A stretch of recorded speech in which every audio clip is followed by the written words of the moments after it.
जगन्नाथ दर्शक बंधु पंचसखा शास्त्र बुझी बुझाइबाटा एत सहज कथा नुहे तथापि आमे माने आम निजस्व बुद्धि विचार रे चेष्टा करूँ कि मालिका कथा आपण मान सम्मुख रखापी महापुरुष लिखिं आमे मालिका लिखुचो जे किंतु गत आगत जे जुगर व्यवस्था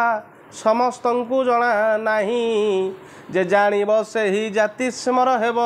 अच्युति कहे नहीं ठाई जेतबले गोटे जुग सरी जाउथिबो आउ गोटे जुग आसुथेब यही संधि क्षण भितर कौन कौन सब जुग परिवर्तनर लीला बा परिवर्तनर संकेत देखा ताहाको समस्ते बुझी पारिबे नाही। तो मालिका कथा तो अति गहन कथा स्वयं जो जगन्नाथ मूर्ति नीलाचल स्थित से ही जगन्नाथ मूर्ति पद्मवने उदित जो पद्मवन विहार करुँच अच्युतानंद महापुरुष स्वयं जगन्नाथंकर अंगरु जहाँकर जात बा जन्म होते कलकी कली जुगरे अच्युत नाम होइथिब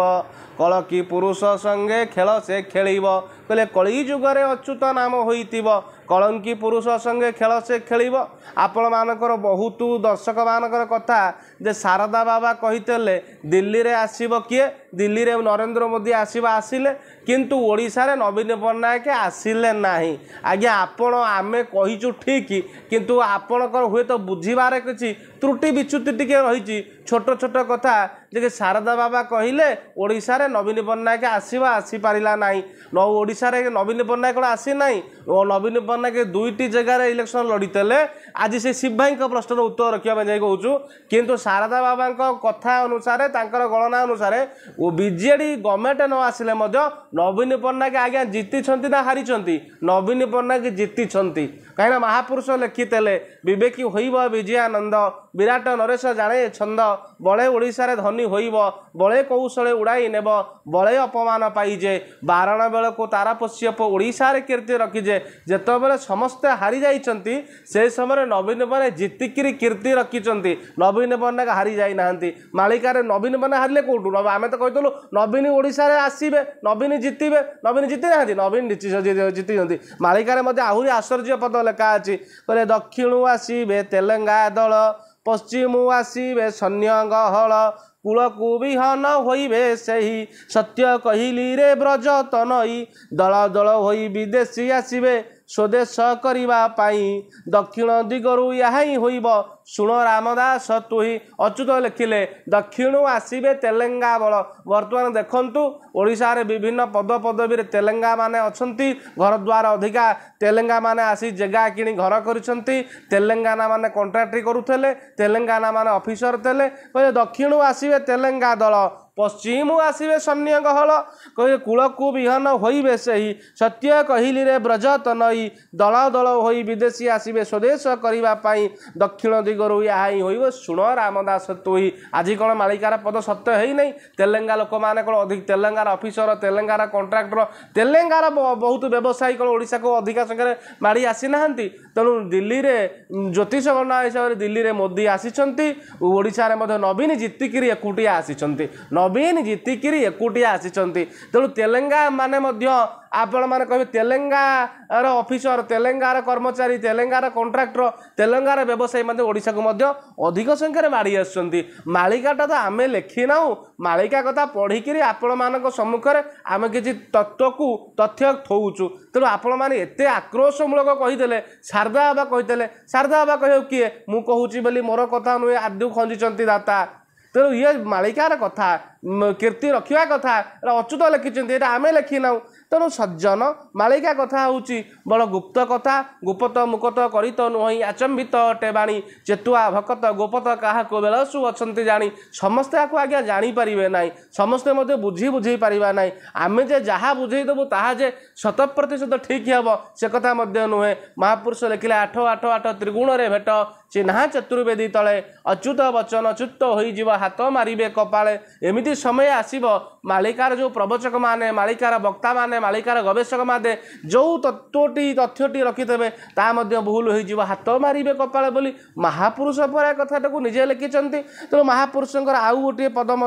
आम आज सुंदर भाव नबा महापुरुष कौन सब आम आगे कही सुंदर भाव नबा कहला 1340 जे हेब बहु गोल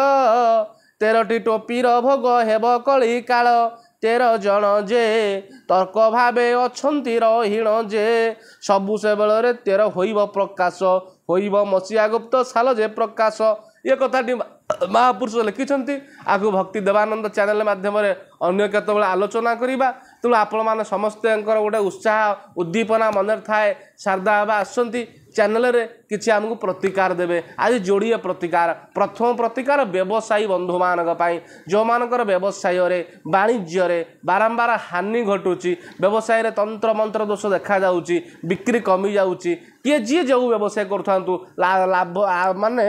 ଲାଭ କମିଯାଉଛି କିଛି ଭୟଭୀତ ହେବେ ନାହିଁ। ସକାଳୁ ସ୍ନାନ ଶୌଚ କରିବେ ସେ ନିର୍ମାଲ୍ୟ ଟିକେ ପାଇବେ କୌଣସି ଏକ ତୁଳସୀ ଗଛ ମୂଳକୁ ଯିବେ ବୃନ୍ଦାବତୀ ତୁଳସୀ ଦେବୀଙ୍କୁ ପ୍ରଣାମ କରିବେ ତୁଳସୀ ଚଉରା ଦେଖେ ତୁଳସୀ ଗଛ ମୂଳେ ଯଦି କିଛି ଘାସ ଉଠିଥିବ ସେ ଘାସକୁ ସୁନ୍ଦର ଭାବରେ ଓପାଡ଼ି ଆଣିବେ। ଘାସ ମନେ ରଖିବେ ଘାସ ଓପାଡ଼ିଲା ସମୟରେ ନଖ ଯେଭଳି ଘାସରେ ନ ଲାଗେ ଘାସ ଓପାଡ଼ି ସାରିଲା ପରେ ଗୋଟେ ସେ ଘାସକୁ ଆଣି ହଳଦିଆ ରଙ୍ଗ କପଡ଼ାରେ ପୁଟୁଳି ବାନ୍ଧି ନିଜର କ୍ୟାସ୍ ମାନେ ପଇସା ରଖୁଥିବା ସ୍ଥାନରେ ରଖିଦେବେ ପ୍ରଣାମ କରିବେ ଦେଖିବେ ଆପଣ ଧୀରେ ଧୀରେ ଆପଣଙ୍କର ଆର୍ଥିକ ଲାଭ ହେବାକୁ ଯିବ। ଆଉ ଗୋଟିଏ କଥା ମା ମାନେ ବାପା ମାନେ ଭାଇ ମାନେ ଆପଣମାନେ ଯଦି ଶତ୍ରୁ ସମସ୍ୟାରେ ପଡ଼ିଥିବେ ଶତ୍ରୁ ଆପଣଙ୍କୁ ତାପ ଦେଉଥିବ ଶତ୍ରୁ ଆପଣଙ୍କୁ ଦୁଃଖ ଦେଉଥିବ ଶତ୍ରୁ ଆପଣଙ୍କୁ କଷ୍ଟ ଦେଉଥିବ ଗୋଟେ କାଗଜ ଆଣିବେ କାଗଜ ଉପରେ 38ଟା ମନେ ରଖନ୍ତୁ 38ଟା କଳା ଗୋଟା ବିରି ଥୋଇବେ 40ଟା ଚାଉଳ ରଖିବେ ତାପରେ ଟିକେ ଦହି ଟିକେ ଛାଟିଦେବେ ତା ଦେହରେ ଟିକେ ସିନ୍ଦୁର ଟିକେ ଲଗେଇଦେବେ କାଗଜକୁ ଭାଙ୍ଗ କରିଦେବେ ଗାତ ଖୋଳି ନିଛାଟିଆ ଯାଏ ଟିକେ ଗାତ ଭିତରେ ପୋତିଦେବେ ଗାତ ପୋଷାଇଲା ପରେ ମାଟି ଘୋଳିଲା ପରେ ଲେମ୍ବୁ ଫାଳେ ଚୁପୁଡ଼ି ଦେବେ ପ୍ରଣାମ କରି ପଳେଇ ଆସିବେ। 4ଟା ଶନିବାର ଆପଣ ପ୍ରୟୋଗ କରିବେ 4ଟା ମଙ୍ଗଳବାର ମଧ୍ୟ କରିବେ ଦେଖିବେ ଯେତେ ପ୍ରକାର ଆପଣଙ୍କ ଗୁପ୍ତ ଶତ୍ରୁ ବାହ୍ୟ ଶତ୍ରୁ ଯେତେ ବ୍ୟବସାୟରେ ଶତ୍ରୁ ଚାକିରି କ୍ଷେତ୍ରରେ ଶତ୍ରୁ ପରିବାରରେ ଶତ୍ରୁ ବନ୍ଧୁବାନ୍ଧବରେ ଶତ୍ରୁ ଯେତେ ପ୍ରକାର ଶତ୍ରୁ ତାପ ଥିବ ଶତ୍ରୁ ଦାଉଥିବ ଇଷ୍ଟଦେବଙ୍କୁ ପ୍ରାର୍ଥନା କରିବେ ପ୍ରତିକାର ପୂର୍ବକ ନିଶ୍ଚିନ୍ତ ଆପଣଙ୍କର ଶତ୍ରୁ ଭୟରୁ ଶତ୍ରୁ ସମସ୍ୟାରୁ ଆପଣ ନିଶ୍ଚିନ୍ତ ମୁକ୍ତ ହୋଇଯିବେ। ଏହା ହେଉଛି ନିଃସନ୍ଦେହ ବିଶ୍ୱାସ ମିଳନ୍ତି ହରି ତର୍କେ ବହୁଦୂର ସଜ୍ଜନ ମୂଳଟି ଅଟଇ ବିଶ୍ୱାସ କହି ଜଗନ୍ନାଥ ଦାସ ବିଶ୍ୱାସ ବିନା କର୍ମ ଯେତେ ଫଳ ନ ଫଳେ କଦାଚିତେ ଆମେ ସଂସାରରେ ରହିଛେ ନିଶ୍ଚିନ୍ତ ବିଶ୍ୱାସ ହେବାକୁ ପଡ଼ିବ। ତେଣୁ ସଜ୍ଜନ ଆପଣଙ୍କର ଯଦି କିଛି ସମସ୍ୟା ଥାଏ ପାରିବାରିକ ହେଉ ଆର୍ଥିକ ହେଉ କିଛି ସମସ୍ୟା ଥାଏ ଆପଣ ସମସ୍ୟାରେ ଛନ୍ଦି ହୋଇଯାଇଥିବେ ଯଦି ମୋ ସହିତ ଯଦି ଏ ଭିଡ଼ିଓ ଦେଖିଲା ପରେ ଯଦି ମୋ ପ୍ରତି ଆପଣଙ୍କ ମନରେ କିଛି ଶ୍ରଦ୍ଧା ଆସେ ବା ବିଶ୍ୱାସ ଆସେ ଆପଣମାନେ ଅନେକ ଭଲ ପାଇବା ଦେଇଛନ୍ତି ଭିଡ଼ିଓ ଦେଖୁଛନ୍ତି ଯେ ଯୋଗାଯୋଗ କରିବା ପାଇଁ ଚାହାନ୍ତି ଗୋଟେ ନମ୍ବର ମୋର ଅଛି 9668697827 9668697827 यही नंबर जोगाजोग करेंगे। यहीटा व्हाट्सअप नंबर आप व्हाट्सअप मेसेज करेंगे। एवं जदि किसी समस्या थाए विशेषकर मुझ शनिवार दिन आम आश्रम रही है आम आश्रमटी हूँ आसवाई चाहिए ओडार जेको स्थान आसे कटक ओम्पी छक आसवे कटक ओम्पी छकू जगतसिंहपुर जिला आसवे जगतसिंहपुर ठारू बालिकुदा रास्तार आसिले बालिकुदा पूर्व पचारे गोटे पड़ो गोपालपुर छक से गोपालपुर छक निकट गोगल ग्राम शनि मंदिर प्रत्येक शनिवार दिन दिन सका 9 घटिका ठारू दिन 12 घटिका गोटाए पर्यंत 12टा गोटाए पर्यंत से आश्रम शनिदेव आश्रम आज दर्शन करेंगे। तो तथापि मालिकार पद गोटे महापुरुष लिखिते 1340 रुजे हेब बहुगल 13टी टोपीर भोग हेब कली काल 13 जन हे जे तर्क भावे अछंती रहीण जे 13टी टोपीर भोग हेब कली काल कहले हस्तिना कटक जेवण भूई वर्तमान दिल्ली सहर से हस्तिना कटक 13 जन प्रधानमंत्री आसवे किए किए 13 जन प्रधानमंत्री ना प्रथम हेले नेहरू जवाहरलाल लाल बहादुर शास्त्री इंदिरा गांधी राजीव गांधी नरसिंह राव मोराई देसाई चौधरी चरण सिंह वीपी सिंह इंद्र कुमार गुजराल चंद्रशेखर अटल बिहारी वाजपेयी देवगौड़ा 13 नंबर हेले किए ना मनमोहन सिंह गोजा राजा जो काले शासन कली शेष हेब से बेले जान कहले मनमोहन सिंह की गोजा राजा बोली मालिकार वर्णना करा 14 नंबर हेले किए ना नरेंद्र मोदी कहले 13 रे अगाध हेब 14 अनंत किशोरी देव 14 रे जो माने 14 ठारू जो माने दिल्ली सिंहासन रे आसीबे जहां ऊपर बलभद्रंकर कृपा थेब बलदेवंकर कृपा थेब शेषनाग अनंतंक कृपा से राजनीति करेंगे बा शासन करेंगे ये कथा मालिकार विशेष लिखा जाइए किंतु आमे जे आमर क्षुद्र बुद्धि रे आमे केते बुझेबू आमे गोटे हिसाब एमती कलु 13 जन माने भारत स्वाधीन पर 13 जन प्रधानमंत्री हेले 13तम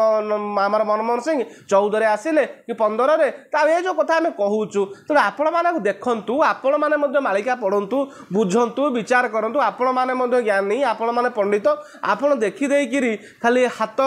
टिपिकी गोटे लिखिदेवा कमेंट आ द्वारा किसी माने मतलब ना तेणु आपण मैंने देखु चिंता करूँ महापुरुष लिखिं 1340 रु हेब बहु गोल 13टी टोपीर भोग हेब कली काल 13 जन हे तर्क भाव अच्छा रहीण तेणु ये सब बहुत कथा केमी आम आपको गोटे एत कथा बुझा एत सहज कथा नुहे तेणु जहाँ तथापि मालिकार किसी कथा आम बुझी पारुचे महापुरुष लिखिते कुजंग अंचल जलमग्न हेब नृपसिंहासन जीव पारादीप ठारे आमर समाधि से दिन पूजा पाइब आज कुजंग अंचल जलमग्न होती समुद्र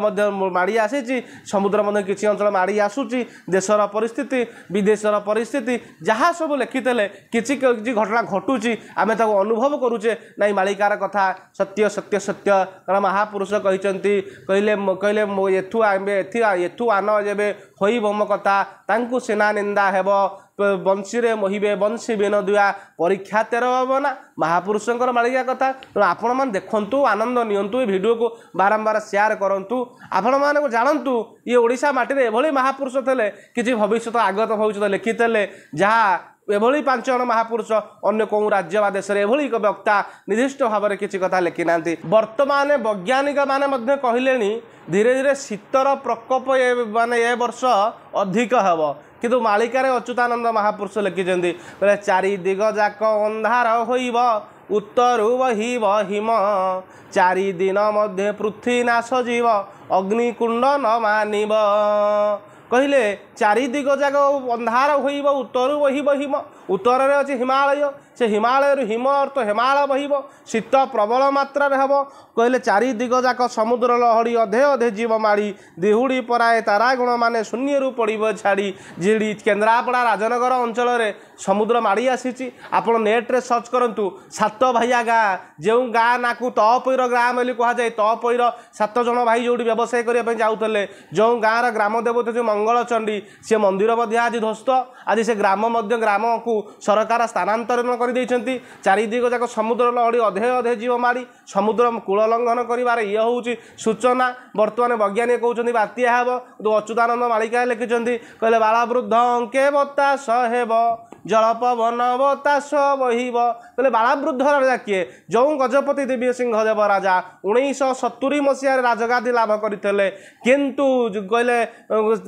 वर्तमान से वृद्ध हो गले कहले बाला वृद्ध बालक अवस्था शासन करुले 17 वर्ष बयस 17 वर्ष 70 वर्ष अतिक्रम कला मालिकार बाला वृद्ध कहले ये बाला वृद्ध राजा समय अनेक बात्या मान हेब ओडिशा अनिश्चित बात्या देखला फनी रे कल्पवट भांगी गला तेणु आज बात्यार सूचना मिलूँ कहले बाला वृद्ध अंके बतास हेब जल पवन बतास बहिब केमितिया हेब ना कहले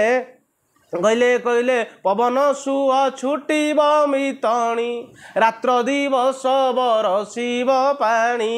दक्षिण दिगे ठावन पाइण 1300 ग्राम जीव भांगिण दक्षिण रे ब्रह्मपुर अच्छी दक्षिण रे गंजाम अच्छी दक्षिण रे तेलंगा अच्छी दक्षिण रे तमिलनाडु अच्छी कौन हम कहले दक्षिण दिगे ठावन पाइण 1300 ग्राम जीव भांगिण महापुरुष सूचना देइछन्ति खाली बात्या निह अच्युत कहते कौन कौन स्थान में भूमिकंप हेब कहले 14 ठारू बिड़ा नासी जाए नराजरु गड़ खाई कहले 44 ठावरु मंचेश्वर जाए भूमिकंप हेब तही तेणु मालिका केते सत्य निर्दिष्ट भाव लिखिले 14 ठारू बिड़ा नासी जाए कहले 14 ठारू बिड़ा नासी जाए नराजरु गड़ खाई मंचेश्वर ठारू जो कहले गड़ खाई उराली ठावरु उराली बामन क्षेत्र कटक बारे अच्छी उराली ठावरु मंचेश्वर जाए भूमिकंप हेब तही निर्दिष्ट भाव में कथा लिखा जाइए किंतु से पर अच्युत लिखिं हरे रामकृष्ण चरण आकृष्ट जे होइब हरे कृष्ण हरे रामकृष्ण चरण आकृष्ट होइथिबु दिवानिसी पामर अच्युत निर्घंट भणिला न्याय कहीदेला बाछी आमे जेते प्रभु भक्त सकत होई बसिथिब बेनी पासे जल जीव श्री राम तारक ब्रह्म एकाक्षर जेउ जन जानिथिब तेणु प्रभुंकर नाम ही रक्षा करिब ये प्रकार महाविपत्तु समस्त एकमुख होई प्रभुंक शरणापन्न हेबे। जय जगन्नाथ जय जगन्नाथ जय जगन्नाथ। केते मिनिट